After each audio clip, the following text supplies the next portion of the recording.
Hello, what's up mga kadungol? So ngayon, narito kami sa Vigan City. Ayan, kung nakikita po ninyo. Ayan. Sir, saan tayo nakasakay ngayon, sir?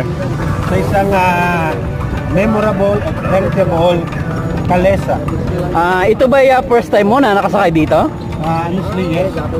Anong pakiramdam mo, sir, na nakasakay po kayo ng kalesa?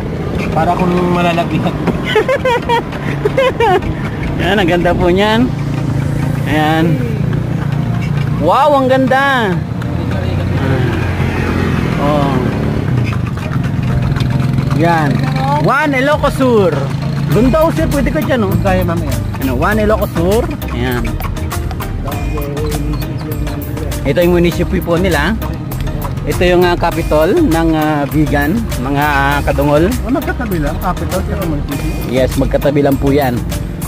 Ayan.